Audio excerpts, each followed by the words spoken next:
अस्सलाम वालेकुम। आज हम आए हैं चैंपियंस चैरिटेबल ट्रस्ट के मुंबई आरसीए में और आज हम मुलाकात करेंगे ट्रस्ट के आरसीए के डायरेक्टर अकील शेख सर से। वालेकुम सलाम जी। Shoaib, welcome to you in our office. Right. और ये है कि इंशाल्लाह मैं कोशिश करूँगा आपको बताने की जो आप सवाल पूछेंगे।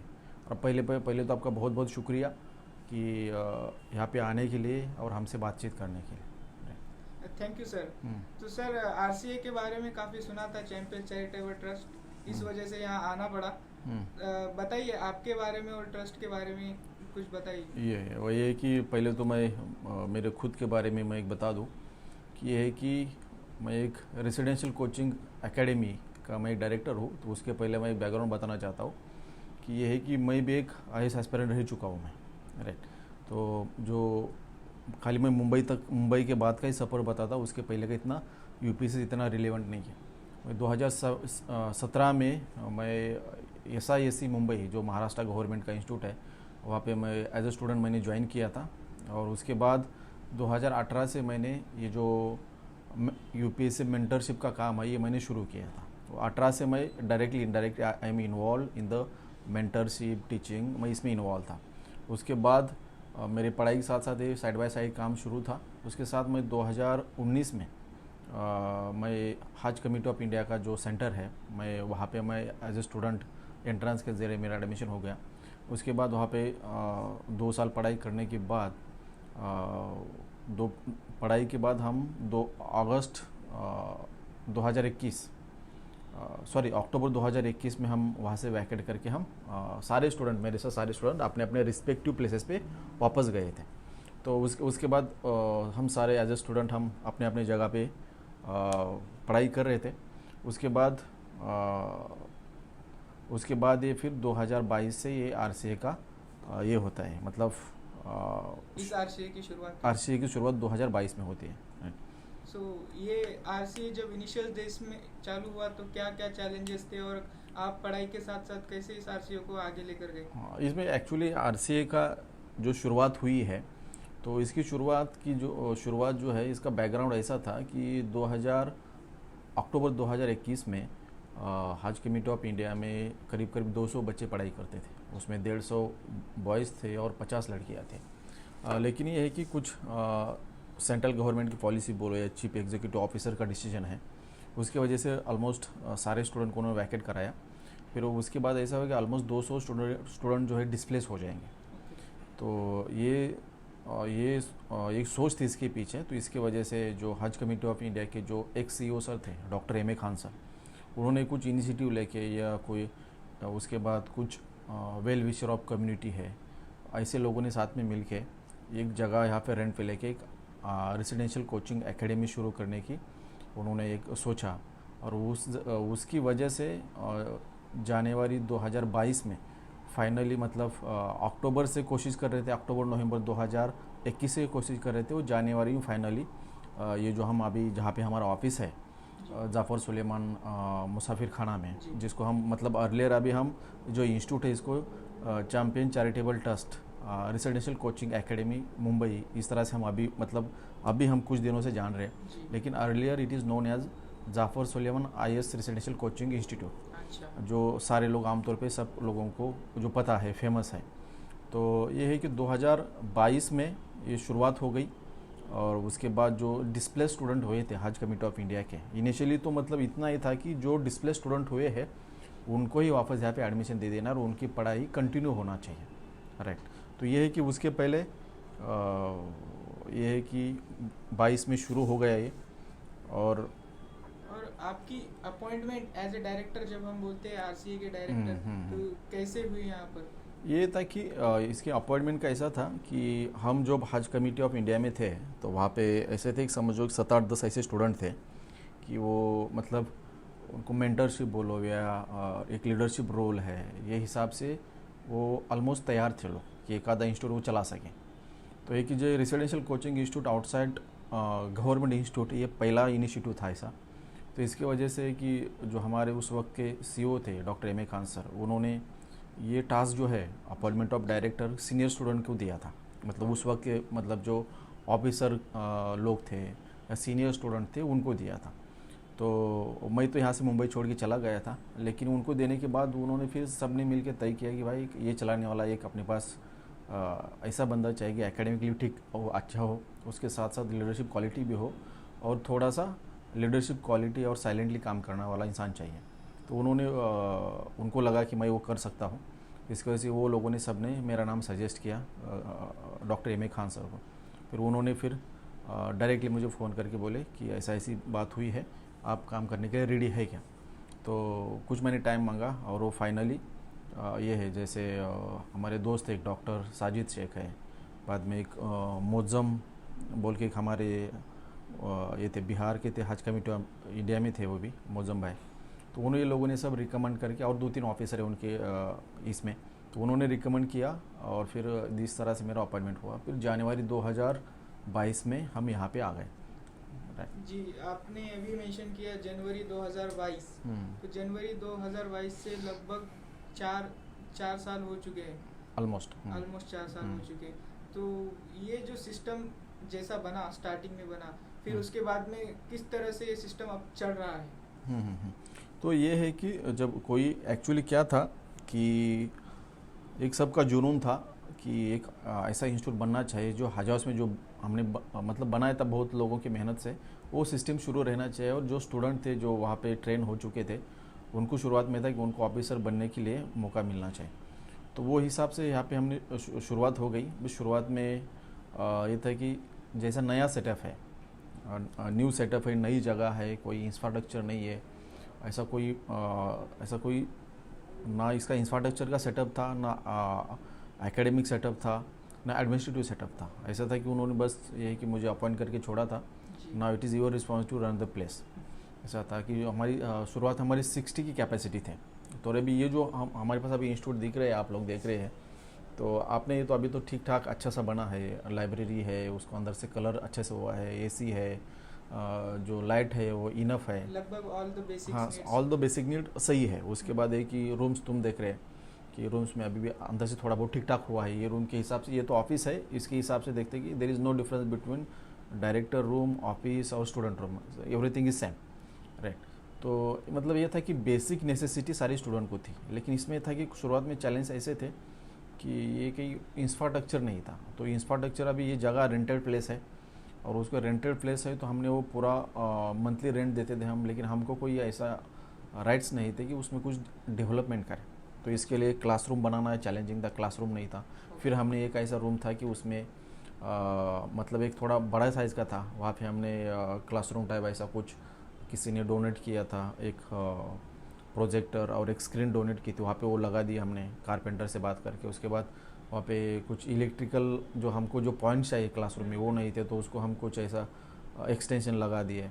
तो ऐसा कुछ करके बाद में जो प्लास्टिक के जो टैबलेट चेयर आते हैं, तो उसको हमने कुछ मार्केट से ख़रीद ली, 1500-1600 की एक चेयर, वो हमने क्लासरूम में लगा के एक ऐसा मेकशिफ्ट वाला, एक जो कम से कम स्टूडेंट वहाँ पे बैठ सके, मतलब कुछ क्लास आगे चल रहा है या कोई हम ऑनलाइन कुछ क्लास देख रहे हैं, तो एटलीस्ट वो स्टूडेंट को उतना देख सके। लेकिन उसमें जो दिक्कत रहती है, सब बाहर से आवाज़ आता है, गर्मी होती है, मुंबई ह्यूमिड क्लाइमेट है, तो ये सारी दिक्कत स्टूडेंट को, एक स्टूडेंट के लिए बहुत ही चैलेंजिंग था।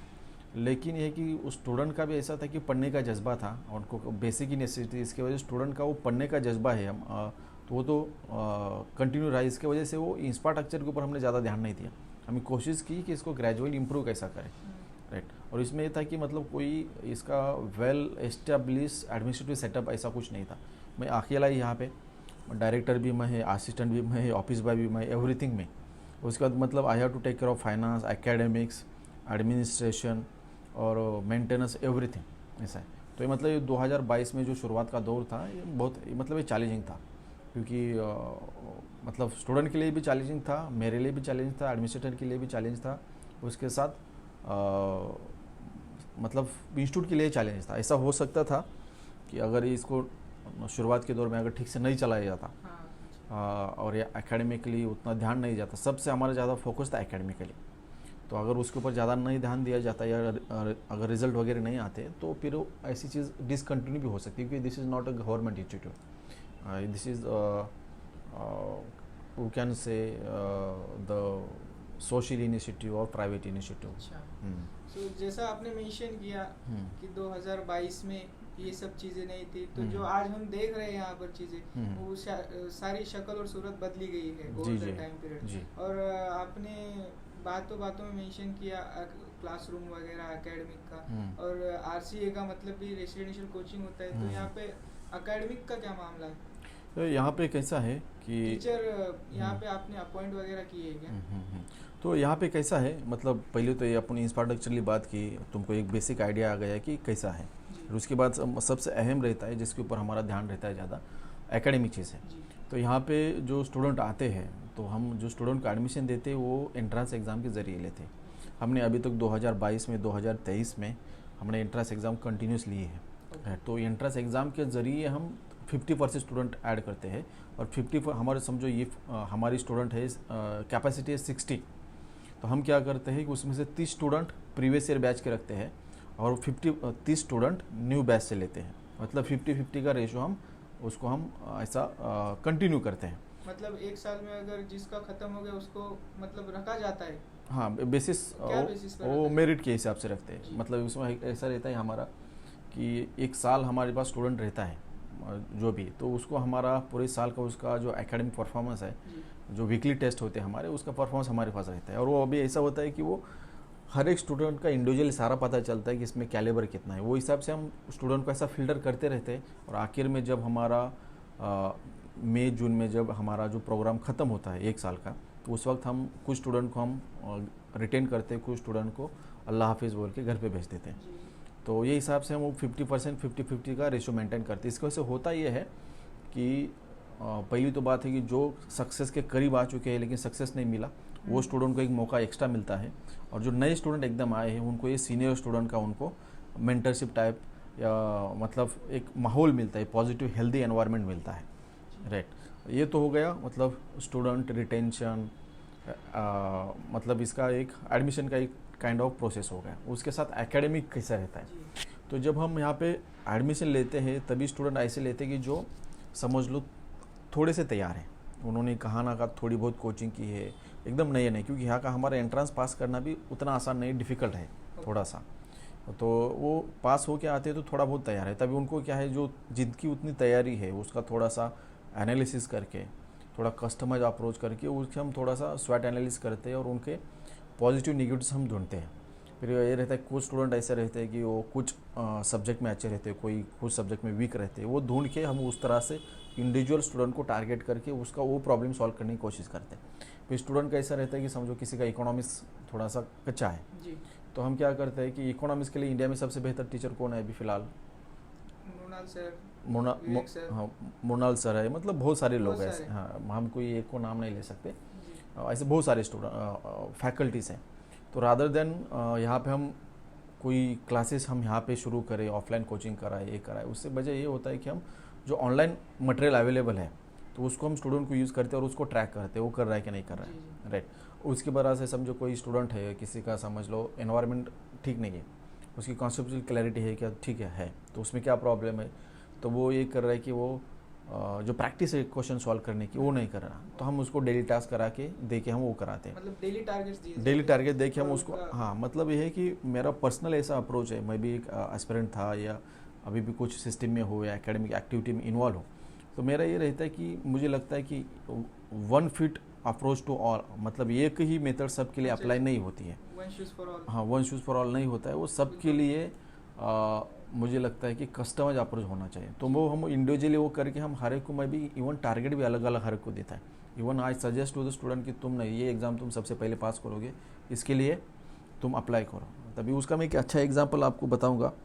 एक हमारे यहाँ पे एक सोहेल सैयद नाम का स्टूडेंट था, वो आई थिंक वो आया यहाँ पे 2022 के आखिर में आया वहाँ पे, 2022 के आखिर में, नवंबर दिसंबर में आया रहेगा 22 में। और ये था कि ब्राइट स्टूडेंट था, उसको एक सिलेक्शन प्रोसेस के ज़रिए, पैनल इंटरव्यू के ज़रिए उसको एडमिशन दिया था। एकेडमिक उसका वेल ऑफ था, बहुत अच्छा था। तो यहाँ आने के बाद मुझे पता चला कि उसका बेसिक बहुत पक्का है, लेकिन जो यूपीसी के लिए जो एक उसको अपन बोलते हैं कि एक रोबस्ट स्टडी या ज़्यादा पढ़ा होना चाहिए उसको एक 2 साल 1 साल उसने अच्छी पढ़ाई की, ऑप्शनल की कुछ पढ़ाई की है, न्यूज़पेपर पढ़ा है, ऐसा है, तो वैसा नहीं दिखा मुझे, लेकिन उसका बेसिक बहुत पक्का था। तो वो स्टूडेंट को 1 साल में पास करने के लिए आईसी कोई तो एग्ज़ाम चाहिए थी, और वो उसका ये ख्वाहिश भी नहीं थी कि मैं यूपीसी आईएएस ही बनूँ, उसका ये था कि मैं कोई तो गवर्नमेंट जॉब। तो फिर ऐसे स्टूडेंट को पकड़ के हमने ये किया, उसको बोले आईबी का एग्ज़ाम ट्राई करना। आईबी ऐसे है, उसने ट्राई किया। आईबी के बाद में सिक्योरिटी एनालिस्ट एग्जीक्यूटिव का एक जॉब एक पोस्ट है, उसके लिए नोटिफिकेशन थी, उसने वो ट्राई किया। उसके बाद है कि महाराष्ट्र जो वक्फ बोर्ड है, वक्फ बोर्ड का नोटिफिकेशन आया था 2023 में, उसमें 24 में एग्ज़ाम हुई उसकी। तो उसका ही एग्ज़ाम ये रहता है वक्फ ऑफिसर, डिस्ट्रिक्ट वक्फ ऑफिसर। तो उसका उसमें कैसा था, मैथ्स बहुत अच्छा था उसका, मैथ्स क्वांटिटिव एप्टीट्यूड अच्छा था। उसमें उसका जो एक पार्ट था इसका उर्दू लैंग्वेज का, वो थोड़ा कमज़ोर था, अदरवाइज बाकी का सारा सिलेबस उसके पकड़ में था। तो उसको टारगेट वही करने लगाया, वो आईबी के एग्ज़ाम के इंटरव्यू तक पहुंचा। राइट, उसका इंटरव्यू की भी हमने तैयारी की, रात को 2-2 बजे तक हम उसका इंटरव्यू ले रहे थे, मतलब एक दिन में 3-3 इंटरव्यू ले रहे थे। और खाली अच्छा, मतलब यहाँ पर इंटरव्यू वगैरह भी प्रिपेयर हाँ बिल्कुल करते हैं? बिल्कुल, यही कि मतलब हर स्टूडेंट की डिमांड के हिसाब से उसको हमारी कोशिश रहती है कि मतलब जैसे एग्जाम के 3 स्टेप्स है, पीटी, मेंस और इंटरव्यू, तो यहाँ पर तीनों ही प्रिपेयर होते हैं क्या? यस डेफिनेटली, मतलब ऐसा करते हैं हम, प्रीलिम के लिए भी सपोर्ट करते हैं। उसके बाद जब प्रीलिम का रिजल्ट आता है स्टूडेंट को हम चॉइस देते हैं, if you want to stay here we will be there for you. Right, अगर वो मेंस के लिए कहीं जाना चाहता है इट इज़ फाइन। राइट, कई बार ऐसा होता है मेंस देख के बच्चे वापस आ जाते हैं। राइट, उसके बाद ये रहता है कि वो इंटरव्यू के लिए समझो कोई क्वालिफाई हुआ, तो इंटरव्यू के लिए हम जो रहता है बेसिक वर्क जो करना ज़रूरी रहता है हर स्टूडेंट का, वो हम सारा करते हैं। और ये रहता है कि मैं उसमें लीड लेके सारा करता हूँ, लेकिन मैं कुछ ऑफिसर्स को भी इन्वॉल्व करता हूँ जो यहाँ से ऑफिसर बन के गए हैं। अच्छा। या कोई यहाँ पे अपने जो सर्कल में मेरे पहचान के ऑफिसर हैं, हम सबको इन्वॉल्व करते हैं। अभी ये कि 2024 में 9 बच्चे आईबी के इंटरव्यू के लिए क्वालिफाई हुए थे। तो वो स्टूडेंट का हम 3 दिन रात को 2-2 बजे तक हम इंटरव्यू ले लेते हैं। तो फिर हम ऐसा था इंटरव्यू पहले ले लेते थे, उसके बाद हम हर स्टूडेंट का ऐसे पॉजिटिव नेगेटिव सारी चीज़ें हम पर्सनल एनालिसिस हम नोट डाउन करते, हर एक अपना अपना करता था। इंटरव्यू होने के बाद उसको बता दी भाई तुझे ठीक है, ये बैठने का तरीका सही है, गलत है, बात करने का सही है, आइज़ का मूवमेंट ठीक है, ठीक नहीं है, ये सारी चीज़ें हम उसको पर्सनलाइज करते थे। कपड़े कैसा पहनना चाहिए, क्या मतलब एवरीथिंग जो पॉसिबल है, नॉलेज में कहाँ पे सही है, कहाँ से गलत है, फैक्चुअल डेटा कम है, एनालिसिस सही नहीं है। राइट, करंट हाँ प्रॉपर होना चाहिए सारी, उसके लिए हम तैयार करा दे सारा। यस एग्जैक्टली सेम हाँ, लेकिन है कि हम उसके ऊपर उसके इंटरव्यू के बाद जो काम करना रहता है स्टूडेंट को वो हम करा के लेते हैं। तो इसकी वजह से क्या हुआ कि जो इंटरव्यू को जितने बच्चे गए थे almost everyone got the final call. Right, तो वो जो सोहेल के बारे में बता था, तो वो आईबी में भी सिलेक्ट हुआ था, उसका डिस्ट्रिक्ट वर्क बोर्ड की एग्ज़ाम हुई उसमें भी सिलेक्ट हुआ। राइट, तो उसने फाइनली वर्क ऑफिसर बोल के उसने सिलेक्ट हो गया। अभी वो आई थिंक ये पुणे डिस्ट्रिक्ट का वर्क ऑफिसर है। राइट, देखा जाए तो एकेडमिक भी काफ़ी बेहतर ही लगा, जैसे तीनों स्टेप यहाँ पर प्रिपेयर किए जा रहे हैं। पर जैसा आपने मेंशन किया था 2022 में जब हज हाउस बंद हुआ 21 में, तो हज हाउस की नींव के ऊपर ये चीज़ बनी। तो पर आपने हज हाउस में मेंशन किया कि वहाँ पे गर्ल्स और बॉयज़ दोनों थे, और मैं यहाँ पर देख रहा था यहाँ पर सिर्फ बॉयज़ ही मुझे नज़र आए। तो गर्ल्स का क्या एहतमाम? तो इसमें एक पॉइंट रहा, मैं वो बताऊंगा उसके बारे में, गर्ल्स इंस्टीट्यूट के बारे में बताऊंगा। तो गर्ल्स का भी इंस्टीट्यूट है? यस, हमारा गर्ल्स का भी एक इंस्टीट्यूट है, उसके बारे में आपको बताऊंगा। तो ये कि 2022 में शुरू हुआ यहाँ पे, शुरू होने के बाद ये कि हमारा जो एकेडमिक प्लान था, जो जिसको हम हायर अथॉरिटी करते हैं जिनको बोलते हैं, तो एक है कि वो बॉयज़ का जो इंस्टीट्यूट है उसका जो एकेडमिक रिजल्ट है उनको सही लगा। उसके पीछे एक ही वजह थी कि हम एक कस्टमाइज अप्रोच, उसके साथ साथ कंटिन्यूअस इवैल्यूएशन प्रोसेस। अच्छा। मतलब एक ही स्टूडेंट का हफ्ते में 1 टेस्ट 2 टेस्ट कंपलसरी है। यहाँ पे सारी चीज़ें चलता है, तुम पूरा दिन यहाँ पे सोए तो भी चलते हैं, लेकिन टेस्ट के लिए एब्सेंट रहा हुआ यहाँ पे एक्सपेक्टेड नहीं। ऑफिसर है, इंटरव्यू दिया है, does not matter to us. हमारे लिए जब अगर तुम उसमें टेस्ट के दिन एब्सेंट है तो फिर कोई माफ़ी नहीं है आपको, तो हमारा स्ट्रिक्ट रूल है। तो इसके वजह से हुआ क्या है कि फर्स्ट ईयर में ही, मतलब शुरुआत के दिनों में 4 स्टूडेंट हमारे हैं, समझ लो एक पहले 4-5 महीने में 4 स्टूडेंट आईबी में एसआईओ बन गए। तो मतलब वो सबसे पहला वो रिज़ल्ट था। वो आने के बाद उसके बाद यूपीसी प्रीलिम का एग्ज़ाम हो गया, उसमें आई थिंक 6 बच्चे पास हो गए प्रीलिम। राइट, और वो फिर इसके वजह से ऐसा होगा कि बच्चों के लिए तो एक इंस्टीट्यूट बन गया, एकेडमिक के लिए वो अच्छा सा काम कर रहा था वो। राइट, बच्चे पास भी हो रहे थे। हमारा फर्स्ट बैच का रिज़ल्ट जो है, मतलब 2022 का प्रीलिम देने के बाद जो पहला रिज़ल्ट आया हमारे इंस्टीट्यूट का, हुसैन सैयद, जो सब लोगों ने देखा रहेगा, right, Hussain IRS। IRS Hussain Syed, यहाँ पे पीछे हॉस्टल के पीछे उनका घर है यहाँ पे। तो यहाँ पे वो 2 साल रहे हो। यहाँ से उन्होंने प्रीलिम मेंस इंटरव्यू सारी चीज़ें यहाँ से उन्होंने की है। प्रीलिम की टेस्ट भी यहाँ से लिखी है, मेंस की भी टेस्ट यहाँ से लिखे है। उसके साथ साथ उन्हें इंटरव्यू के लिए उनका ग्रूमिंग करने के लिए सारी चीज़ें जो जितनी ज़रूरी है इंस्टीट्यूट ने सारी चीज़ें उनको प्रोवाइड की है। सेम तीनों स्टेजेस पे। सारे 3 स्टूडेंट के इंस्टीट्यूट, मतलब even that time we help him financially also, right, मतलब सारी चीज़ें उनको हेल्प हमने की है। उसके बाद है कि बाकी के बहुत सारे ऐसे स्टूडेंट थे जो हजाव से रिलेटेड थे, उनको भी हमने हेल्प की है। That was our first UPSC result, right. तो ये होने के बाद फिर बाद में ऐसा हो गया कि जो डिमांड आना शुरू हो गई कि जितना बॉयज़ के लिए ज़रूरत है उतना अंडर प्रिविलेज जो गर्ल्स हैं, मतलब माइनॉरिटी कम्युनिटी है, सारे जो भी है, उनके लिए एक इंस्टीट्यूट बनना ज़रूरी है। तो उसको हम 2022 के जून जुलाई से हम कोशिश कर रहे थे। तो फिर उसका फाइनली सितंबर अक्टूबर आते आते एक जगह हमको मिली मोहम्मद अली रोड पे, जो अल सादिक हॉस्पिटल है उसके 3रे माले पे एक जगह मिली। किसी ने एक जगह है कि वो एक नॉमिनल रेंट के ऊपर उन्होंने दे दी। तो वो जगह पे कोई वेल विशर है कम्युनिटी के, उन्होंने वो कुछ पैसे दिए NGO वालों ने, किसने अपनी तरफ से किसी ने डोनेशन देखिए कि वो ऐसा बहुत अच्छा एक 20 लड़कियां जो यहाँ पे रेसिडेंशियल रह सकती हैं, और कम से कम ऐसा लाइब्रेरी कैपेसिटी करीब 70 है, राइट, मतलब डे स्कॉलर स्टूडेंट भी वहाँ पे आके पढ़ सकते हैं मुंबई के आजू बाजू के, और वो शाम को आएंगे, फजर में आएंगे, पढ़ाई करेंगे पूरा दिन, और मगरिब के बाद घर पे चले जाएंगे। डे स्कॉलर मतलब सिर्फ दिन में पढ़ाई करेंगे, जो मुंबई के लोकल है। और जो आउटसाइड है स्टूडेंट है वो रेसिडेंशियल रहेंगे, और उनका भी एडमिशन प्रोसेस सेम है थ्रू एंट्रेंस एग्ज़ाम, राइट। तो ये है कि वो 2022 में काम शुरू हो गया, और मार्च 2023 से वो इंस्टीट्यूट मतलब अभी तक फंक्शनल है। अभी मतलब समझ लो वो इंस्टीट्यूट के भी ऑलमोस्ट 2 साल पूरे हो गए हैं, राइट। वो इंस्टीट्यूट को कौन लुक आफ्टर कौन करता है, और कौन वहाँ की अथॉरिटी है? जैसा अगर गर्ल्स अप्रोच करना चाहे तो तो इसके एडमिनिस्ट्रेटिव ये जो है, ये दोनों इंस्टीट्यूट जो है मतलब जिसको जाफ़र सुलेमान बोलते थे, या उसको अभी उसका नाम है CCT ISRC ऐसा बोलते हैं हम उसको, या champion charitable trust residential coaching academy बोलते हैं। ये दोनों ये इंस्टीट्यूट और Fatima Bai Musaf Bhatt learning centre for girls, ये दोनों इंस्टीट्यूट है चैंपियन चैरिटेबल ट्रस्ट के अंदर आते हैं, और ये दोनों इंस्टीट्यूट का डायरेक्टर का चार्ज मेरे पास है। अच्छा, आप ही हो क्या? हाँ, वहाँ के मैं डायरेक्टर मेरे पास है, लेकिन वहाँ पे जो डे टू डे एक्टिविटीज़ है उसको देखने के लिए वहाँ पे हमने 2 फीमेल हमने वहाँ पे जो फीमेल स्टाफ है वो खुद भी IAS एस्पिरेंट है, उनको हम एक एडमिन वार्डन टाइप ऐसा हमने दोनों को अपॉइंट किया है। लेकिन ये है कि वहाँ का जो अंदर का जो स्टाफ है गर्ल्स इंस्टीट्यूट का, वहाँ पे सारा जो मतलब कुकिंग स्टाफ है, एडमिनिस्ट्रेटिव स्टाफ है, सारा फीमेल है। उसके बाद वहाँ पे सिक्योरिटी की मतलब लड़कियाँ सबसे पहला रहता है, गर्ल्स इंस्टीट्यूट है तो उसका सिक्योरिटी का मसला रहता है। तो वहाँ पे हमारा इंस्टीट्यूट है 3रे माले पे है, लेकिन वहाँ पे हमने CCTV कैमरा हमने सब लगा दिए वहाँ पे। मतलब जो इंस्टीट्यूट है बहुत अच्छा वेल फर्निश है, सब तरफ CCTV कैमरे हैं, और मतलब जितना हो सके सिक्योर हमने लड़कियों को वहाँ पे रखने की कोशिश की है। और वो अल्हम्दुलिल्लाह बहुत अच्छा इंस्टीट्यूट है, एकदम सिक्योर है, इंफ्रास्ट्रक्चर उसका काफ़ी बेहतर है।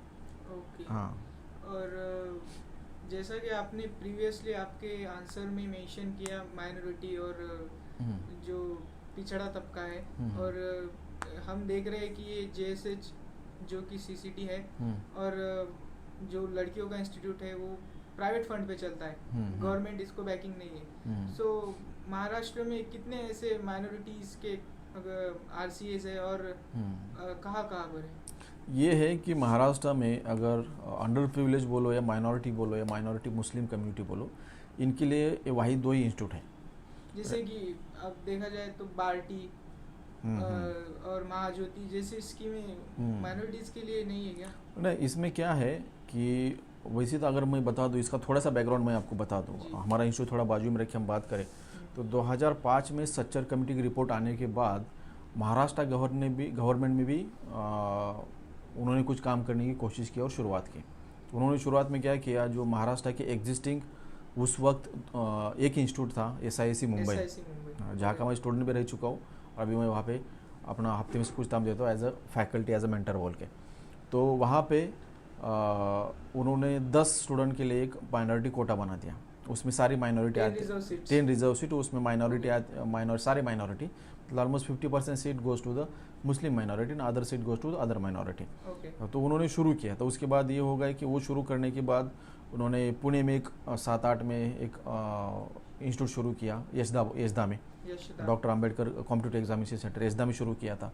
उसके बाद 2009 में उन्होंने जो अदर है, नासिक है, अमरावती है, नागपुर है, उसके बाद ये जो ये सारे सेंटर, अकोला है, ये जगह पे उन्होंने सेंटर शुरू किया महाराष्ट्र गवर्नमेंट के। हाँ। तो अभी महाराष्ट्र गवर्नमेंट के करीब करीब अभी 6 और कुछ अभी म्यूनसिपालिटी ने भी शुरू किया, ऐसे 7-8 करीब 9 सेंटर है। 9 सेंटर है, बट होलिस्टिकली माइनॉरिटी नहीं, होलिस्टिकली माइनॉरिटी रिजर्व सीट है। और वहाँ पे प्रॉब्लम ये है कि वहाँ पे जो माइनॉरिटी कोटे सिलेक्ट होता है उनको हॉस्टल नहीं, तो कोई स्टूडेंट वहाँ पे जाके अप्रोच नहीं करते हैं। हॉस्टल नहीं मतलब आरसीए नहीं है?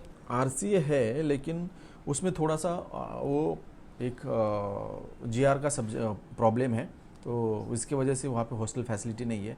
तो लेकिन वैसा देखा जाए तो कोई ऐसा माइनॉरिटी के लिए दूसरा कोई खास इंस्टीट्यूट है ही नहीं ना, कोई ऐसा कोई इंस्टीट्यूट बना है जैसा बार्टी है इसके लिए, बार्टी SC/ST कम्युनिटी की बार्टी है, OBC के लिए महाज्योति है, उसके बाद मराठा कम्युनिटी के लिए सारथी है, बाद में एक जो इसमें आने आते हैं, ये सारे इसमें नहीं आते, उनके लिए एक अमृत बोल के कुछ तो है। तो ये सारे स्टूडेंट के लिए है। अभी वो मार्टी का एक प्रपोजल है, हमने दिया था कई दिन पहले, तो अभी उसका तो गवर्नमेंट ने अनाउंसमेंट किया है, लेकिन ग्राउंड पे अभी तो कुछ काम नहीं है। Recently announcement. हाँ, तो ये कि लेकिन ये कि अगर माइनॉरिटी स्टूडेंट के लिए सिर्फ ऐसा कोई इंस्टीट्यूट नहीं था, बस महाराष्ट्र में दो ही इंस्टीट्यूट है, दोनों जो चैंपियन चैरिटेबल ट्रस्ट के हैं। अभी प्राइवेट में भी नहीं है? प्राइवेट में भी नहीं है, एक था पुणे में लेकिन वो बंद हो चुका, लेकिन अभी तो फिलहाल 2 ही फंक्शनल है। ये तो महाराष्ट्र की बात होगी। ऑल ओवर अगर इंडिया में बात किया जाए तो माइनॉरिटी इंस्टीट्यूट का क्या स्टेटस है अभी? तो ये कि अगर सक्सेस हो नहीं रहे हैं, जैसा आपने बताया कि इतने साल सच्चर कमेटी को इतने साल हो गए, फिर भी एक प्रॉपर इस्टेब्लिश्ड इंस्टीट्यूट नहीं, और मार्टी का भी आपने ये दिया था, फिर भी कुछ हुआ नहीं। तो इसके पीछे अगर महाराष्ट्र की तो बात हो गई, अब हमने कर ली, अगर ऑल ओवर इंडिया का अगर पॉइंट ऑफ व्यू देखा जाए सो क्यों नहीं हो रहा है?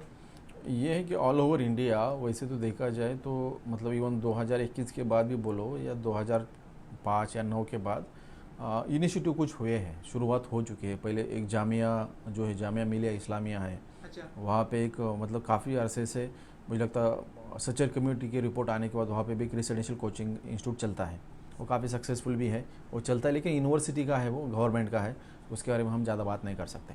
उसके बाद है कि प्राइवेट इनिशिएटिव में अगर बात की दिल्ली में, वैसे हमदर्द स्टडी सर्कल जो साकेत एरिया में है, वहाँ पे इंस्टीट्यूट चलता है, काफ़ी दिनों से चलता है, वो भी अच्छा सक्सेसफुल है। उसके बाद ये है कि एक जामिया हमदर्द यूनिवर्सिटी का एक है, जामिया हमदर्द यूनिवर्सिटी का वो भी एक है, छोटे पैमाने पे वो भी अच्छा चल रहा है। उसके बाद ये जो है ज़कात फाउंडेशन का एक पहला इंस्टीट्यूट था, लेकिन वो बंद हो गया अभी। अच्छा, ZFI का दिल्ली में था लेकिन बंद हो गया वो। उसके बाद ये है कि वहाँ पे एक अतिया फाउंडेशन का भी रिसेंटली शुरू हुआ है 3-4 साल पहले, वो भी बहुत अच्छा चल रहा है, दिल्ली में चल रहा है। मतलब दिल्ली के जो इंस्टीट्यूट है, मतलब उनका अभी ठीक ठाक रिपोर्ट है, लेकिन अगर वो रिज़ल्ट की बात करें तो जितनी उनकी कैपेसिटी है फाइनेंशियली रिसोर्सेज की, उतना रिज़ल्ट नहीं आ रहा है, उतना रिज़ल्ट मतलब उतना आ रही ही नहीं रिज़ल्ट। मतलब ऑन एन एवरेज 30 बच्चे 25 बच्चे माइनॉरिटी कम्युनिटी से पास होते हैं। तो होता क्या है कि अपने से छोटे इंस्टीट्यूट है, वो रॉ मटेरियल को बनाते हैं और फाइनल इंटरव्यू के पास उनके पास जाते हैं और उनके रिज़ल्ट आ जाते हैं। मतलब वो थोड़ा सिस्टम थोड़ा सा गलत है, लेकिन वो जितना रिसोर्सेज है वो हिसाब से उनके रिज़ल्ट नहीं आ रहे। मतलब दिल्ली बेस है उसका, कुछ तो ठीक से फंक्शनल है, उस स्टूडेंट को हेल्प होती है उसका जो इंस्टीट्यूट है। अगर उसके बाद अगर दिल्ली के आउटसाइड हम बात करें, अलीगढ़ में इंस्टीट्यूट है, अलीगढ़ मुस्लिम यूनिवर्सिटी का है, और अलीगढ़ में एक अभी प्राइवेट इनिशिएटिव है गर्ल्स इंस्टीट्यूट का, वहाँ पे भी इंस्टीट्यूट है। उसके बाद सिबली आजमगढ़ में एक इंस्टीट्यूट है, उसके बाद गुवाहाटी में भी एक इंस्टीट्यूट है, प्राइवेट इनिशिएटिव है। अभी इनके नाम मैं बताऊँगा, लेकिन आपको प्लेसेस बता रहा हूँ। उसके बाद ये है कि इंदौर में एक इंस्टीट्यूट है, उसके बाद बड़ौदा में एक इंस्टीट्यूट है, वो अभी नॉन फंक्शनल है। बाद में अहमदाबाद जो है वहाँ पे एक इंस्टीट्यूट है, अभी वो फंक्शनल है अहमदाबाद में। उसके बाद ये सूरत में एक इंस्टीट्यूट है गुजरात, राइट, वो भी फंक्शनल है, राइट। उसके बाद अगर हम उसके थोड़ा नीचे आ जाए, महाराष्ट्र में ये 2 इंस्टीट्यूट है अपने चैंपियन चैरिटेबल ट्रस्ट के। पुणे में एक था, वो बंद हो गया। उसके बाद हम थोड़ा सा साउथ में चले जाएं तो साउथ में कर्नाटक में बेंगलुरु में एक राहा30 नाम का एक इंस्टीट्यूट गर्ल्स के लिए है, नया इनिशिएटिव है। उसके बाद एक फाल्कन बोल के एक बेंगलुरु में और एक इंस्टीट्यूट है। उसके बाद बीदर में शाहीन का एक इंस्टीट्यूट है। उसके बाद अगर हम थोड़ा बाजू में जाए तेलंगाना में, तेलंगाना में एमएस एकेडमी का इंस्टीट्यूट है वहाँ पे, जो चल रहा है काफ़ी दिनों से है। उसके बाद ये है कि मानू मौलाना आज़ाद नेशनल यूनिवर्सिटी है, उनका एक इंस्टीट्यूट है। मतलब ये तो मैं वेल नोन हो, और ये जो इंस्टीट्यूट है आउट ऑफ दिल्ली, इनके साथ में directly indirectly I am involve. Right, हाँ, तो मतलब कहीं एकेडमिकली वगैरह कुछ मदद होती है तो मैं उसके साथ इन्वॉल्व रहता हूँ। राइट, उसके साथ ये है कि अभी तमिलनाडु और केरला जो है, तो इनके यहाँ पे भी काफ़ी अभी नए इनिशिएटिव हो गए, उनके पास अच्छा इंफ्रास्ट्रक्चर है, लेकिन सबके मुझे एग्जैक्ट कुनिया है, साफ़ी है, और एक और दो चार है ऐसे, लेकिन काफ़ी है वहाँ पे। मतलब कम से कम समझ लो तुम करीब करीब 20 करीब इंस्टीट्यूट है, pure minority all over India. कम से कम 20 से 25 के बीच में इंस्टीट्यूट है, सबका काउंट मेरे पास नहीं, लेकिन ये है कि ये 20-25 इंस्टीट्यूट मिला के 25 से 30 ऑफिसर बना रहे हो। मतलब है कि समझ लो इसमें से आईएएस ऑफिसर की बात करें तो मतलब आईएएस जिसको हम बोलते हैं आईएएस आईपीएस, ऐसे 10 भी प्रोड्यूस नहीं कर पा रहे। मतलब 2-2 3-3 इंस्टीट्यूट मिला के एक भी आईएएस आईपीएस नहीं बना पा रहे। तो रिजल्ट अगर वैसा देखा जाए तो यूपीएससी में माइनॉरिटी इंस्टीट्यूट का कुछ भी नहीं है। राइट, ऑलमोस्ट नथिंग है इसमें। आप रिजल्ट की बात कर रहे हो वो इंस्टीट्यूट्स की, सो मैं सारे रिजल्ट्स का और अचीवमेंट का सुन के ये आपसे बातचीत कर रहे हैं। तो यहाँ की अचीवमेंट्स और यहाँ का रिजल्ट्स क्या है? जी अल्हम्दुलिल्लाह, हमने मतलब अभी जनवरी 2022 में शुरू किया है, और अभी जून 2025 चल रहा है। अभी तक कि मैं आपको लिस्ट दूंगा मैं इंटरव्यू ख़त्म होते होते, तो अभी तक 31 ऑफिसर हमने सिस्टम में भेजे हैं। उसमें 31 इसमें ये है, इसमें एक IRS ऑफिसर है, उसके बाद जो सेंट्रल गवर्नमेंट में जो डिफेंस अकाउंट सर्विस है उसमें एक है, जो मतलब टॉप के कुछ पोजीशन में आपको बता रहा हूँ। उसके बाद महाराष्ट्र फाइनेंस अकाउंट सर्विसेज में हमारा ग्रुप 1 ऑफिसर है। उसके बाद डिस्ट्रिक्ट वक्फ बोर्ड का ऑफिसर का हमारे पास ये है, गैजेटेड पोस्ट वाले सारे। तो ऐसे मिला के 31 अभी तक है। 31 group A, group C, final selection हमारा एक है, मेरा पर्सनली मेरा एक मोटिव है, और हायर अथॉरिटी भी इसके लिए एग्री करती है कि हम एक एग्ज़ाम के ऊपर स्टक नहीं होते जी। हमारा मकसद ये है कि जो अंडर प्रिविलेज बैकग्राउंड से जो स्टूडेंट है, तो कहीं ना कहीं सिस्टम में वो क्लर्क लगे, कांस्टेबल लगे, या आईपीएस बने, आईएएस बने, कहीं ना कहीं उसको सिलेक्शन होना चाहिए। हमारा ये मकसद रहता है। इसके वजह से रिज़ल्ट आते हैं अल्हम्दुलिल्लाह अच्छे आते हैं। 31 फाइनल सिलेक्शन है, और अभी उसके बाद जो स्टूडेंट जो सिलेक्शन प्रोसेस में है उसके बारे में भी मैं थोड़ा कम जिक्र करता हूँ, लेकिन आपको बता देता हूँ। अभी हमारे पास 15 स्टूडेंट है, 15 स्टूडेंट है, उन्हें महाराष्ट्र गवर्नमेंट की MPSC की जो मेंस एग्ज़ाम रहती है, जिसे डिवाइस पे डेप्यूटी क्लर्क राज्य सेवा, तो उसके अभी 15 स्टूडेंट ने वो एग्ज़ाम दिए है, and we are waiting for the mains result. अच्छा, 15 स्टूडेंट है। उसके बाद दोनों इंस्टीट्यूट में लाए, उसमें 2 लड़कियाँ भी हमारी। उसके बाद ये जो है उसके बाद महाराष्ट्र ग्रुप बी की जो सर्विस है उसमें भी स्टूडेंट अभी कम से कम 8 स्टूडेंट है, वो अभी मेंस लिखने के लिए तैयारी करें। 29 जून को एग्ज़ाम है। उसके बाद ये है कि हमारे इंस्टीट्यूट का एक स्टूडेंट है, अभी उसका कल इंटरव्यू है झारखंड पब्लिक सर्विस कमीशन, तो वो he is in now Ranchi, वहाँ पे वो उसका मेंस पास हो गया, अभी इंटरव्यू कल वो दे रहा है। उसके बाद ये KPSC जो है कर्नाटक पब्लिक सर्विस कमीशन, वहाँ पे भी एक ने मेंस लिखी है, we are waiting for the result. Right, मतलब ऐसे डिफरेंट एग्जाम में सिलेक्शन प्रोसेस में कम से कम अगर स्टूडेंट काउंट करें वैसे तो कम से कम वी कैन से 17 से 18 स्टूडेंट है वो सिलेक्शन प्रोसेस में है। राइट, और 31 फाइनल सिलेक्शन है। अगर ये सब सही गया तो इंशाल्लाह हमारा जो फाइनल सिलेक्शन का जो काउंट रहेगा by year and it will be around 45।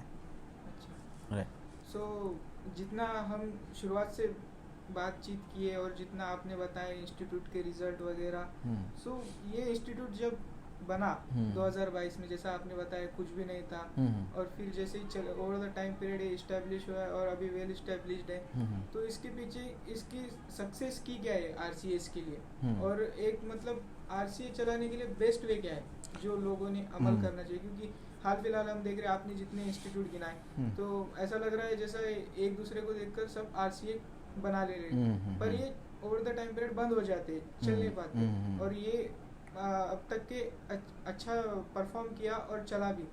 सो इसके पीछे की सक्सेस की क्या है और RCA चलाने के लिए बेस्ट वे क्या है? तो इसमें कैसा है कि जैसा हम सब जानते हैं, समझो हॉस्पिटल है, जी। हॉस्पिटल चलाने के लिए डॉक्टर ही चला सकता है वो। उस ऐसा नहीं कि वहाँ पे आईएएस ऑफिसर बिठा के हॉस्पिटल चला सकता है वो, मतलब वो इलाज करने वाला डॉक्टर ही चाहिए। जिसको जो पता है हाँ, वो उसको वही जिसको वो चाहिए, उस जिसको जो चीज़ पता है उसने वो करनी चाहिए। करेगा। बिल्कुल। तो ये कि एक आईएएस रेजिडेंशियल कोचिंग इंस्टीट्यूट चलाने के लिए तो एडमिनिस्ट्रेटिव पार्ट उसको बाजू में छोड़ दो, लेकिन वो चलाने के लिए एक तो वो आईएएस एस्पिरेंट चाहिए जिसने अच्छी सी पढ़ाई की है उसकी, कहीं वो कहाँ तक तो वो पहुँच गया है, या वो ऐसा होना चाहिए कि ऑफिसर तो कोई आके इंस्टीट्यूट नहीं चलाएगा, ऑफिसर जॉब हाँ छोड़ के जॉब तो छोड़ के नहीं होगा। चलाएगा। तो ये है कि एक पढ़ाई किए वाला या प्रोफेशनल है वही प्रोफेशन में हो, ऐसा इंसान चाहिए। उसके साथ साथ एक इंस्टीट्यूट चलाने में क्या है कि एक इंटीग्रिटी चाहिए।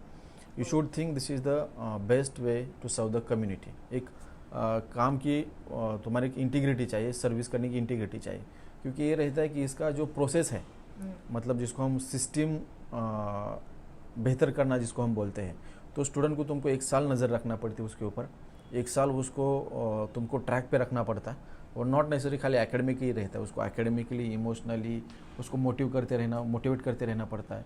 तो ये सारी चीज़ें करने के लिए जो है एक थोड़ा ये बातों में थोड़ा सा उसको जिसको इंटरेस्ट है ऐसा इंसान चाहिए। मतलब वो मतलब पर्सनली मेरा ये ऐसा ये है कि एक तो पहला एक आईएएस एस्पिरेंट चाहिए, यूपीएससी कॉम्पिटिटिव एग्जाम की तैयारी करने वाला इंसान चाहिए जो चलाने वाला है। बाकी चीज़ें आ जाती है, एडमिनिस्ट्रेटर आपको मिल जाएंगे, क्लर्क मिल जाएंगे, ऑफिस बॉय मिल जाएंगे, सब मिल जाएंगे, लेकिन चलाने वाला जो इंसान है जो पॉलिसी सेट करेगा और उसको एग्जीक्यूट करेगा वो आईएएस एस्पिरेंट ही चाहिए वो, या उसने वो प्रोफेशनल चाहिए कि अभी यही काम वो कर रहा है, तो ये होना चाहिए। भी होता क्या है कि मतलब वैसे देखा जाए तो 2019-20 से बहुत सारे आरसी खुलना शुरू हो गए प्राइवेट इंस्टीट्यूट आउटसाइड दिल्ली। होता क्या है कि इंस्टीट्यूट शुरू होता है, लेकिन उसके बाद वो चलाने वाला जो जिसको हम अपॉइंट करते हैं, राइट, उसमें क्या होता है कि बहुत सारी जगह पे ऐसा होता है कि उसको पूरी अथॉरिटी नहीं दी जाती। हाँ, तो मतलब वो पहले तो इंसान वो ठीक होना चाहिए, चलाने वाला इंटीग्रिटी रहने वाला चाहिए, ऑनेस्ट चाहिए, इंटेलेक्चुअल ऑनेस्ट चाहिए, और फिर इंसान चाहिए। उसके बाद उसको सारी अथॉरिटी देना चाहिए। सिलेक्शन ऑफ स्टूडेंट प्रोसीजर होना चाहिए, क्या सिलेक्शन की प्रोसीजर क्या होना चाहिए, स्टूडेंट का रिटेन करने उसके पास थोड़ा सा उसको राइट्स चाहिए, और पॉलिसी फ्रेम करना, एकेडमिक पॉलिसी फ्रेम करना, सारा कस्टमाइज अप्रोच करना, ये सारे उसके पास चाहिए। होता क्या है कि बहुत सारी जगह पे एडमिनिस्ट्रेटिव कोई तो एक बॉस बन के रहता वहाँ पे, जिसका यूपीएससी से कुछ लेना देना है नहीं, उसने कभी कॉम्पिटिटिव एग्जामिनेशन दी है नहीं, ऐसा इंसान वहाँ पे बैठता है। दूसरा एक बंदा रहता है जो एकेडमिकली कुछ करना चाहता है, वो स्टूडेंट को मदद करना चाहता है, लेकिन ये ऊपर से दबाते रहता है। तो वो जो जिसका रियल जो काम कर सकता है, इसका स्टूडेंट को हेल्प कर सकता है, उसको ट्रैक पे रख सकता है, उसको उसके मतलब सक्सेस के करीब लेके जा सकता है, वो इंसान पीछे हट जाता है और एक कोई तो नया बॉस बन के बैठता वहाँ पे। इसकी वजह से एडमिनिस्ट्रेटिव प्रॉब्लम आ जाते। इसकी वजह से बहुत सारे इंस्टीट्यूट में फिर वो जो काउंट रहता है, हमारा 60 का इंस्टीट्यूट है, 80 का इंस्टीट्यूट है, वो रिजल्ट में तब्दील नहीं होता है, क्योंकि वहाँ पे उतना इंटीग्रिटी के साथ फिर काम करने वाला कोई बचता नहीं, राइट। इसकी वजह से फिर ऐसा होता है कि एक साल काम किया छोड़ के गया, 2 साल काम किया छोड़ के गया, ये प्रॉब्लम आ जाते हैं, राइट। तो ये मतलब इंटीग्रिटी से काम करने वाला इंसान भी चाहिए, उससे ऊपर से सपोर्ट करने वाले लोग भी चाहिए। अगर हमारे इंस्टीट्यूट की बात करें तो हमारे पे होता क्या है कि मतलब डायरेक्टली हम इसको बोलते हैं कि जो हायर अथॉरिटी जिसको मैं बोलता हूँ, डॉक्टर एम ए खान है। Doctor M A Khan sir जो same person who was the CEO of Haj committee of India. तो उन्होंने वहाँ पे एक इंस्टीट्यूट 4 साल उन्होंने चलाया है, तो उनको पता है कि अपना उनका काम क्या है और इंस्टीट्यूट चलाने वाले का काम क्या रहेगा, राइट। तो उन्होंने वो 100% अथॉरिटी दे के रखी है। You set the academic policy, you choose the student, you take the interview, you take all the decision. मतलब आपको यहाँ पर पूरा इंडिपेंडेंस 100% जो अदर RCS में शायद ना हो। यस, यहाँ पे ये है कि you take all the decision, execute करो, बस हमको फाइनल रिजल्ट दिखा दो कि हमने इतने स्टूडेंट लिए थे, इतने स्टूडेंट को हमने इनके ऊपर इतना टाइम खर्च किया और हमारा फाइनल रिजल्ट ये पेपर में ये है।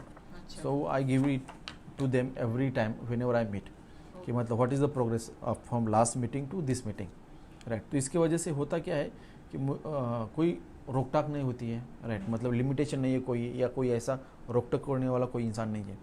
इसकी वजह से क्या होता है कि ये फंक्शनल बहुत फास्ट होता है और स्टूडेंट को इसमें कोई प्रॉब्लम नहीं होता है। तो ऐसा रहता है कि एक डायरेक्टर की पॉलिसी अलग होती है, हायर अथॉरिटी की अलग रहती है, तो इसकी वजह से भाई कई जगह पे प्रॉब्लम आती है, लेकिन अपने यहाँ पे ऐसे प्रॉब्लम नहीं आती। इसकी वजह से जो रिज़ल्ट क्विक आता है उसकी वजह ये है। मतलब यहाँ पर टोटली स्टूडेंट्स को पढ़ाई में इंडिपेंडेंस है, वो जो चाहे पढ़ सकता है। यस और आपको काम में इंडिपेंडेंस है, मतलब यस आप यस, ये जो जो एक इंस्टीट्यूट रन करने के लिए जो इंडिपेंडेंस चाहिए वो 100% मुझे इंडिपेंडेंस है। हाँ। एडमिनिस्ट्रेटिवली भी है, एकेडमिकली, एवरीथिंग। ओके। मैं मतलब ये है कि तुम पॉलिसी डिसाइड करो, उसको तुम एग्जीक्यूट करो, हमको रिजल्ट दिखा दो, राइट। और स्टूडेंट का कैसा है, स्टूडेंट को इंडिविजुअल है कि watch on each and every student.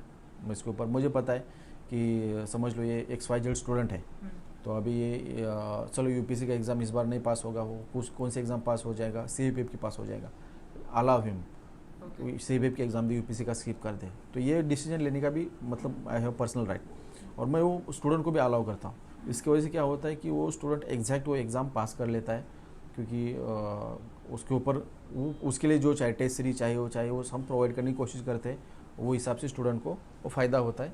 इसकी वजह से कस्टमाइज अप्रोच इन एवरीथिंग। मतलब यहाँ का जितना आपने बताया, तो शायद यहाँ पे मैं कंक्लूड कर पा रहा हूँ कि यहाँ का मोटिव ये नहीं है कि रेस में भागते रहो IAS IPS के और 5-6 साल बर्बाद कर दो। रेदर जो आपकी स्ट्रेंथ है उस पर काम करके आप ऑफिसर यस एग्जैक्टली। अभी इसमें कैसा है, जैसा हमने अभी जब इंस्टीट्यूट के बारे में बात कर रहे थे, 20 से 25 इंस्टीट्यूट पूरे इंडिया में माइनॉरिटी के जी। और यूपीसी में बच्चे सिलेक्ट कितने हो रहे हैं, हर साल समझो 1000 स्टूडेंट है, 1000 ऑफिसर बन रहे यूपीसी के जरिए सिविल सर्विसेज के। तो उसमें से 25 से 30 माइनॉरिटी मुस्लिम ऑफिसर रहते हैं। मतलब हर इंस्टीट्यूट का हम एक भी ऑफिसर नहीं कर पा रहे, राइट। अगर नीचे के रैंक छोड़ दे तो अगर हाई जो ऊपर के रैंक IAS IPS IRS वाले हैं, अगर मतलब 3 इंस्टीट्यूट मिला के भी एक ऑफिसर नहीं बना पा रहे, तो हम इतना कम सक्सेस रेशो, उसकी वजह कुछ भी रहेगी, नंबर ऑफ स्टूडेंट अपेयर करने वाले कम है, उतनी मेहनत नहीं हो रही, what ever it is, right. लेकिन फिर हम वही चीज़ के पीछे क्यों भागे, एक ही चीज़ के पीछे क्यों दौड़ना है, 11 महीने एक ही एग्ज़ाम के पीछे क्यों दौड़ना है। There are several example. Staff selection की एग्ज़ाम तुम देखो, हज़ारों में स्टूडेंट हर साल एम्प्लॉयमेंट मिलते हैं हर स्टूडेंट को, ऑफिसर बनते लोग। स्टाफ सिलेक्शन है, स्टेट PCS एग्ज़ाम है, group A group B, RRB है, RBI है, बहुत सारे एग्ज़ाम है, राइट। अभी नाबार्ड में हमारा एक स्टूडेंट है, ग्रुप A की सर्विस पास किया, now he serving in the Kerala capital, state capital, वहाँ का जो असेंबली के बाजू में उनका ऑफिस है नाबार्ड का, ग्रुप A ऑफिसर मैनेजर बोल के वो सिलेक्ट हुआ है। तो ये है कि हर जगह पे हर एग्ज़ाम में स्टूडेंट की कैपेसिटी देख के, उसका पर्सनल उसके ऊपर अटेंशन दे के हम बस उसको सिस्टम में भेजना, यही हमारा मकसद है। क्योंकि यूपीसी का तुमने स्टैटिस्टिक तो देख लिया, इंस्टीट्यूट और सिलेक्शन, इसमें मतलब 3 इंस्टीट्यूट मिला के भी एक ऑफिसर नहीं पास कर पा रहे, तो उसके लिए फिर इतना बड़ा जो साल का बजट रहता है, XYZ बजट रहता है हर इंस्टीट्यूट का। अगर हम कोई समझो NGO वाले हैं, कोई वेल विशर है कम्युनिटी के हैं, अगर हम इनको बोलेंगे कि हाँ ये एक्सक्यूज मी,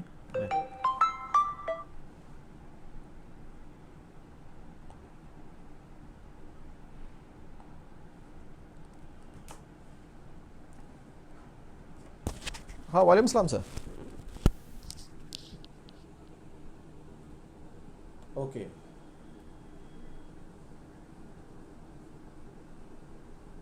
हाँ ठीक है, भेज देता हूँ। ओके ठीक, मैं अभी भेज देता हूँ। हाँ ओके ठीक है, चलिए ठीक। ये अभी मतलब जो डॉक्टर MA खान सर हैं उनसे बातचीत हो रही थी कि नया अपडेट है, मैं आपको दे दूंगा। मतलब जैसे ही हम जैसे हम आगे बातचीत हमारी बढ़ेगी, तो एक इंस्टीट्यूट के बारे में एक अपडेट है, तो मैं आपको दे दूंगा। Just give me 1 second.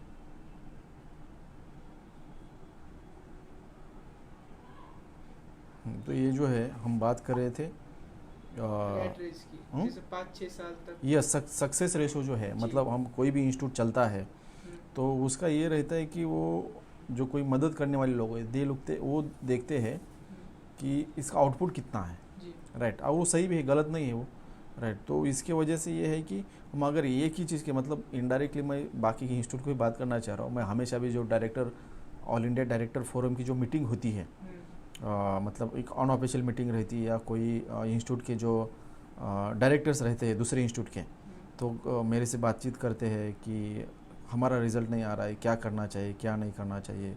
और जब मैं उनसे बातचीत करता हूँ तो मैं सबसे वही बोलता हूँ कि भाई तुम्हें एक एग्ज़ाम पे स्टक मत रहो, सारे जितने हो सके स्टूडेंट को पहचान के वो हिसाब से उनको गाइड कर दो। तो ये वो बोलता है, लेकिन अमल बहुत कम जगह पे। अभी क्या एक फैंटेसी, ये तो इंस्टीट्यूट के जरिए से बात हुई। हाँ। और अगर हम इंडिविजुअल के जरिए से भी देखें तो 6-7 साल तक अगर एक ही एग्जाम में स्टक रहना, फिर अगर आपको सक्सेस नहीं मिल रहा, तो वो भी एक अच्छा पॉइंट ऑफ व्यू है यहाँ पर कि आप अपनी स्ट्रेंथ पर काम करें। Yes definitely. होता क्या है कि अगर मतलब मेरा पर्सनली मुझे ऐसा लगता है, अगर तुमने यूपीएससी की 2 साल अच्छे से पढ़ाई की, 2 साल, तो उसके बाद अगर तुम किसी वजह से जगह कमा, जो भी what ever is the reason, अगर तुम कामयाब नहीं हो पा रहे, तो ये है कि तुमको जो बाकी के एग्ज़ाम है, स्टेट पीसीज के एग्ज़ाम है, नाबार्ड के एग्ज़ाम है, ऐसे सारे जो एग्ज़ाम हैं, तो ये एग्ज़ाम जो है, तो ये एग्ज़ाम तुम आसानी से पास कर सकते हैं, क्योंकि उनका जो ये है लेवल है उससे थोड़ा सा कम है, यूपीएससी से कम है। तो उसके वजह से तुमने इमीडिएटली तुमने वो हाथ में लेके रखना चाहिए, राइट। फिर वो होता क्या है कि स्टूडेंट एक जगह पे स्टक होते हैं और फिर उधर वो कामयाब नहीं होते, ये प्रॉब्लम ये होता है। इसके वजह से हम थोड़ा सा इसको हम कस्टमाइज़ करके जितना हो सके हम हर एग्ज़ाम में स्टूडेंट को अपेयर करने के लिए हम कोशिश कराते हैं, राइट। अब ये अपनी जो बात हुई है इंस्टीट्यूट को शुरुआत से लेके आखिर तक, इसमें आपने बताया किस तरह से आप कोर्सेज कस्टमाइज करते हो बच्चों को और रिटेंशन वगैरह। सो यहाँ पर सिलेक्शन का प्रोसेस, मतलब एडमिशन प्रोसेस क्या है गर्ल्स के लिए भी और बॉयज़ के लिए? यहाँ पे एडमिशन प्रोसेस एक ही है, ये है कि हम पहली तो है कि एंट्रेंस एग्ज़ाम होती है। 2022 में एंट्रेंस एग्ज़ाम ले लिया हमने बॉयज़ के लिए, और उस वक्त गर्ल्स इंस्टीट्यूट नहीं था। बाद में जब फरवरी ये जो रहा फरवरी 2023 में जब गर्ल्स इंस्टीट्यूट शुरू हुआ, तो जब शुरू हुआ उस वक्त हमने गर्ल्स इंस्टीट्यूट के लिए एंट्रेंस एग्ज़ाम ले ली थी, राइट। सिलेक्शन अलग अलग ली थी क्योंकि वो दोनों मैच नहीं हो रहा था। बाद में 2023 में हमने कंबाइन एंट्रेंस एग्ज़ाम ले ली बॉयज़ और गर्ल्स के लिए। तो उसमें बहुत अच्छे नंबर में बच्चों ने अप्रोच किया था, बहुत क्वालिटी बैच मिली थी। आउट ऑफ दैट 8 बच्चों ने यूपीएससी प्रीलिम उन्होंने पास की थी, दोनों इंस्टीट्यूट मिला के। तो वो मतलब ये सिलेक्शन का प्रोसेस। बाद में 2000 गर्ल्स इंस्टीट्यूट की 2 बैच हो गए 2023 में। उसके बाद 2023 में और 24 में गर्ल्स इंस्टीट्यूट के लिए हमने सिलेक्शन प्रोसेस ली थी। लेकिन जो बॉयज़ इंस्टीट्यूट है 2024 में, उसके लिए हमने एंट्रेंस नहीं एग्ज़ाम नहीं ली थी, लेकिन हमने जो हमको लगता था कुछ स्टूडेंट को लेना चाहिए, तो वो स्टूडेंट को हमने सिलेक्शन प्रोसेस के ज़रिए, पैनल इंटरव्यू के ज़रिए हमने उनको एडमिशन दिया था। लेकिन उसकी वजह ये थी कि from the last 1.5 year we were looking for the place जहाँ पे हमको थोड़ा सा खर्चा कम आएगा, या परमानेंट प्लेस जहाँ पे हम इंफ्रास्ट्रक्चर डेवलप कर पाएंगे। मतलब यहाँ पर रेंट वगैरह यस, यहाँ पे क्योंकि मुंबई एकदम CST के नज़दीक है, और इसके वजह से यहाँ पे थोड़ा सा खर्चा, कमर्शियल जगह है तो खर्चा ज़्यादा जाता था। तो इसकी वजह से हमने ऐसी जगह ढूंढ रहे थे और अल्लाह के करम से हमको मिल गई कहीं पे, और इसके वजह से हमने वो एक बैच जो है हमने ली नहीं है। हमारी जो 60 की ओरिजिनल स्ट्रेंथ थी, हमने उसको थोड़ा स्ट्रेंथ कम करके हमने उसको ये किया, 1 साल हमने जो अर्लियर बैच के स्टूडेंट है उनके साथ ही हमने 1 साल हमने चलाया हमने। मतलब जैसा हम अभी यहाँ पर बैठकर बात कर रहे हैं JSH में, ये जगह शिफ्ट होने वाली है क्या? जी, ये है कि अभी जब ये जो हमारा इंस्टीट्यूट का जो एड्रेस है नया जगह पे, तो ऑफिशियल तो डिक्लेयर होगा, लेकिन हम नेरल में एक जगह पे हमको एक बिल्डिंग मिली है। तो वो बिल्डिंग का हमने उनके साथ कोलैबोरेशन एग्रीमेंट किया है, जिनकी बिल्डिंग है 10 साल की हमने लीज़ की है, तो हमने सिक्योर किया है पूरा। और हम वहाँ पे हम अभी मंथ एंड में हम वहाँ पे शिफ्ट हो रहे हैं, जून के मंथ एंड में। तो इंशाल्लाह उम्मीद है। सो मतलब जो अभी आना चाहेगा कोई भी नया स्टूडेंट, सो यहाँ पर ना आके, हाँ, जो यहाँ से आगे स्टूडेंट जो आना चाहता है अभी, तो हाँ। मतलब आज जून की 10 तारीख है, तो यहाँ से आगे जो मतलब हम शिफ्टिंग के प्लान में हैं। तो अभी यहाँ से आगे हम करने वाले क्या है कि नई जगह पे जब जाएंगे वहाँ पे एक एंट्रेंस एग्ज़ाम होगा बॉयज़ गर्ल्स दोनों के लिए। तो बॉयज़ और गर्ल्स दोनों शिफ्ट हो रहा है क्या वहाँ पर? नहीं, गर्ल्स का तो यहीं पे रहेगा, Girls लेकिन एंट्रेंस एग्ज़ाम कॉमन होगा। गर्ल्स का इंस्टीट्यूट वहीं पे रहेगा मोहम्मद अली रोड पे, बॉयज़ का इंस्टीट्यूट नेरल में चला जाएगा। जी। तो वहाँ पे हम दोनों के लिए सिलेक्शन प्रोसेस रहेंगी। वहाँ पे जो कैपेसिटी रहेंगी 60 स्टूडेंट की कैपेसिटी रहेंगी, और ये जो रहेगा बैच बराबर 60 का रहेगा, 50-50 रेशो में रहेगा। और वहाँ पे हम कोशिश करें, जैसे मैंने आपको बताया कि स्टेट पीसीएस सारे एग्ज़ाम के ऊपर हम फोकस कर रहे हैं, राइट। और जहाँ पे ज़रूरत पड़ेगी वहाँ पे डिमांड ड्रिवन कोचिंग भी हम देंगे। और लेकिन इसके लिए हम वी विल नॉट स्टक कि हमको ऑफलाइन कोचिंग ही होगी, ऐसा ही हो गया। जहाँ पे जो बेस्ट रिसोर्सेज अवेलेबल हैं ऑनलाइन, यस, ऑनलाइन ऑफलाइन, हम कोई मेथड पे हम स्टक नहीं रहते। ना ऐसा नहीं बोलेंगे मैं डायरेक्टर हूँ, मैं 6 सब्जेक्ट पढ़ाते बैठूंगा, ऐसा नहीं होगा। ये है कि हम जो जहाँ पे एक्सपर्टी है तो वो एक्सपर्टी हम बुलाएंगे, उनके ज़रिए हम वहाँ पे सारा एकेडमिक जो प्लान है एग्जीक्यूट करेंगे। और बस ये करेंगे, मेरा पर्सनल एनालिसिस ऐसा है कि हमारे साथ, अगर मेरे साथ यहाँ पे इंस्टीट्यूट में कोई भी स्टूडेंट 1.5 साल रहता है तो कोई ना कोई एग्ज़ाम वो पास ही कर लेता है, 1.5 से 2 साल। हाँ, अगर 2 साल रहा वो तो वो फाइनल जाते वक्त यहाँ से कोई ना कोई पोस्ट लेके ही जाएगा वो। मतलब ये इंस्टीट्यूट सिर्फ जगह शिफ्ट हो रही है, बाकी वही रहेगा, बाकी का सारी चीज़ें सेम ही रहेगी, बस ये है कि इसकी जगह सेम रहे, जगह चेंज होगा, क्योंकि यहाँ पे थोड़ा सा रिस्ट्रिक्शन है। तो उसकी वजह से हम नई जगह पे जाएंगे तो वो रिस्ट्रिक्शन ख़त्म हो जाएगी, और हम जिसके यहाँ पे तुम जो स्टूडेंट को हम देख रहे फैसिलिटी नहीं दे पा रहे, तो वहाँ पे वो सारी फैसिलिटी हम दे पाएंगे, राइट। जैसा कि लाइब्रेरी है वो, उसके साथ साथ रूम अच्छे हो, कैंटीन फैसिलिटी अच्छी हो, क्लासरूम चाहिए, ये सारी चीज़ें वहाँ पे अच्छी खासी नियर अबाउट 5000 स्क्वायर फुट की जगह है, और वहाँ पे हम वो सारी चीज़ें इंशाल्लाह दे पाएंगे। ठीक है, अब मुझे लगता है कि हमने सारे एस्पेक्ट्स कवर कर लिए हैं। तो आपसे मिलके अच्छा लगा, और इंशाल्लाह अब नए इंस्टीट्यूट में मुलाकात होगी। इंशाल्लाह मुझे आपसे बात करके बहुत अच्छा लगा, क्योंकि हम इन डेप्थ बहुत सारी बातें की है, कि बातों बातों में हमने मुझे लगता पूरा ऑल इंडिया रिव्यू ले लिया कि इंस्टीट्यूट कैसा होना चाहिए, क्या होना चाहिए। कोशिश है एक छोटी सी, कि मैं भी कुछ ऐसा कोई बहुत बड़ा इंसान है ही नहीं हूँ, या कोई बहुत बड़ी अचीवमेंट वगैरह ऐसा नहीं, लेकिन ये है कि जो हमारा जो काम है, राइट, कि समझ लो अभी मोर देन 3 इयर्स मैं यहाँ पे डायरेक्टर हूँ, 3 साल हो गए। तो मैं भी जो काम कर रहा हूँ और जो भी रिज़ल्ट आ रहा है अल्लाह की मेहरबानी है, बच्चों की मेहनत है, और मैं थोड़ा सा पर्सनल इंटरेस्ट रहने की वजह से थोड़ा बच्चों के ऊपर, स्टूडेंट के ऊपर नज़र रखे हूँ, इसके वजह से रिज़ल्ट आते हैं। गर्ल्स इंस्टीट्यूट में भी अभी रिज़ल्ट आना शुरू हो गए हैं, हाँ, तो वहाँ से भी रिज़ल्ट अभी आएंगे इंशाल्लाह। बॉयज़ इंस्टीट्यूट के तो फाइनल रिज़ल्ट अल्हम्दुलिल्लाह अभी तक 31 फाइनल सिलेक्शन है। अभी जो लेटेस्ट सिलेक्शन है वो है मतलब लास्ट 3 सिलेक्शन जो है ये है कि सलमान शेख और साहिल शेख, ये महाराष्ट्र गवर्नमेंट में जो रेवेन्यू असिस्टेंट की पोस्ट रहती है वो है। उसके बाद एमपीएससी थ्रू, उसके बाद ये यूसुफ पठान है।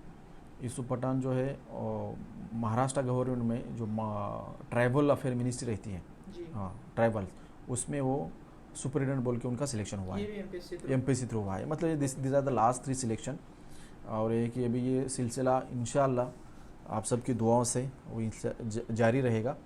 और ये है कि सेम इसी तरह से अभी रिसेंटली एक रिज़ल्ट आया था, सब तक वो फेमस हो गया, आदिबा शेख नाम की स्टूडेंट। तो हम तो उसको मतलब वो हमारे इंस्टीट्यूट में, गर्ल्स इंस्टीट्यूट में कई दिन वो रह चुकी है, लेकिन हम उसको क्लेम नहीं करते। हमारे जब तक हमारे पास स्टूडेंट कम से कम 1 साल या 6 महीने नहीं रहता है तब तक हम किसी का रिज़ल्ट क्लेम नहीं करते। ऐसे तो बहुत सारे स्टूडेंट आए रहे, शॉर्ट टाइम के लिए आए, कोई इंटरव्यू के लिए आया, उनको हम क्लेम नहीं करते। जब तक स्टूडेंट यहाँ पे काफ़ी अर्सा यहाँ पे गुजारता नहीं, हमारा एकेडमिक प्रोग्राम फॉलो नहीं करता, तब तक हम उनको हमारा सिलेक्टेड ऑफिसर हम कंसिडर नहीं करते। गर्ल्स इंस्टीट्यूट में भी हमारे लड़कियाँ यूपीएससी मेंस भी लिख चुकी है। उसके बाद जो इंडियन पोस्ट ऑफिस में एक छोटी सी पोस्ट रहती है उसमें सिलेक्शन भी हो चुका है, लेकिन this is the not based on the competitive exam, it is based on the mark academic record. उसके बाद अभी एक रिसेंटली कॉम्पिटिटिव एग्ज़ाम के ज़रिए एक MTS नाम की पोस्ट है इनकम टैक्स में, उसमें कहा कि एक हमारी गर्ल स्टूडेंट लड़की है, मतलब क्वाइट यंग 22-23 साल की रहेंगी, तो उसका फाइनल सिलेक्शन हो गई। अभी she is in the training, Pune में है वो।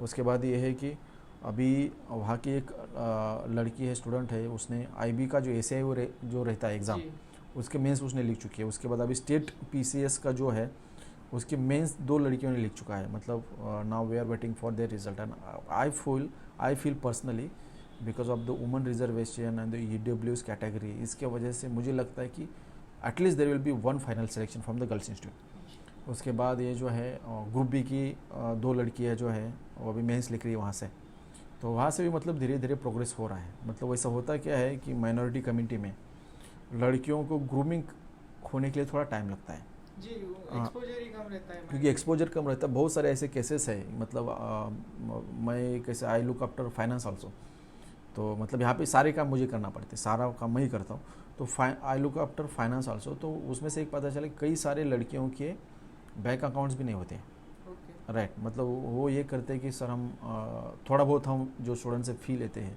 बोलते हैं हम सब कैश में दे दे, ये कर दे, तो कैश में तो अलाउ नहीं रहता है। तो मतलब यहाँ तक हालात है क्योंकि एक्सपोजर बहुत कम मिलता है, इसकी वजह से उनको ग्रूमिंग के लिए भी टाइम मिलता है, राइट।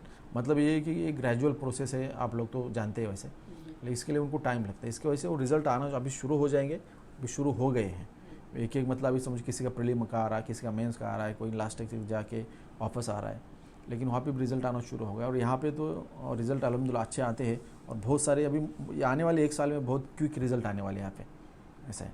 और नई जगह पे इंशाल्लाह नई जगह पे हम मुलाकात करेंगे।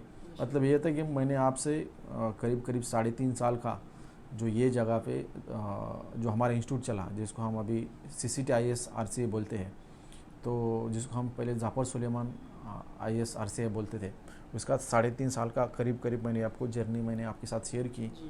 आपसे बात करके बहुत अच्छा लगा। काफ़ी चैलेंजेस है, इंफ्रास्ट्रक्चर सारे थे, लेकिन वो चलो खैर टाइम के साथ वो चैलेंज चली जाती है, लेकिन अचीवमेंट साथ में रहती है।